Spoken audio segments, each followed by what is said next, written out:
Welcome to Matters Financial and Geopolitical from a Frontier. I hope the week's going well. Let me start with my smart investor team. Stephen Kimani, who's the producer, and Stephen worked with me an eternity ago at Money Matters when we were at Nation, and Audi, who's the director, and then there are others, but I couldn't get everybody in the photograph. And we do this every evening at 8 p.m. until 9. And please dial in and watch us. We're on free-to-air and awaiting a DSTV slot and hopefully a live streaming as well. Now, let's move to political reflections. This is a short video of the Algeria protests that forced Bouteflika out. Peaceful, festive, resilient, inclusive, and didn't stop. Remember those words.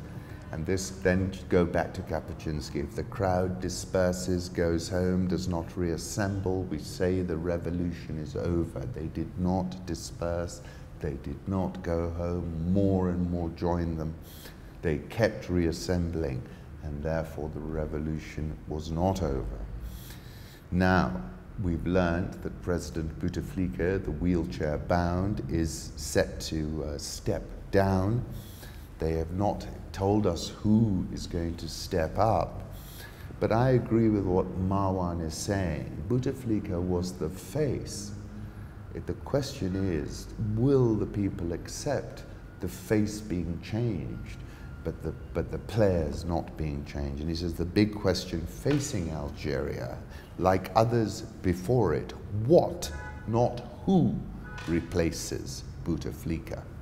I wrote briefly about him over the weekend, calling him the wheelchair bound, who might be remembered in the history books as Bouteflika the Sticky, but he's not sticking there anymore.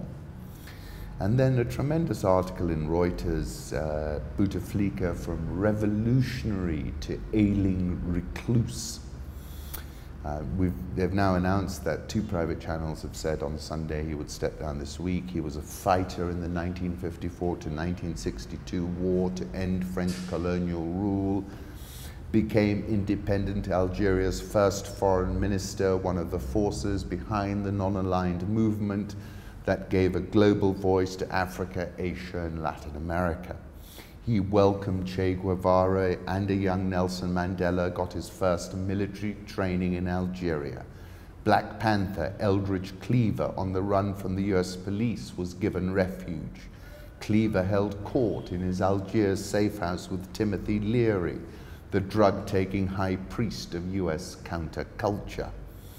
First elected president in 1999, negotiated a truce to end the fighting, wrested power from the secretive military-based establishment known as le pouvoir, the powers that be. That's what I was referencing.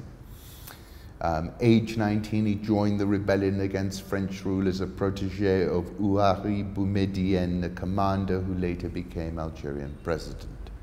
He became Minister for Youth and Tourism at the age of 25. The following year, he was made Foreign Minister. He supported the pro-Palestinian militant Ilich Ramirez Sanchez, known as Carlos the Jackal, who kidnapped oil ministers from an OPEC meeting in Vienna in 1975 and demanded to be flown with his hostages to Algeria. Bouteflika was shown on camera embracing Carlos at the airport before they sat down to negotiate the hostages' release. Backed by the military-elected president in 1999, gave amnesty to militants who laid down their arms. Listen to this. He lived with his mother Mansouria in an apartment in Algiers where she used to prepare his meals. It's a pretty important development, I think, but the question is what happens next? We've seen revolutions basically hijacked, and the question is, will le pouvoir hijack it? Will something else happen? Will it remain? It has remained so well behaved, it's so impressive. This was a little video that Bolsonaro of Brazil released of him and Netanyahu. Have a watch, it's about 90 seconds. Quite interesting that the evangelicals are very close to Netanyahu, whether it's Bolsonaro or Pompeo or others.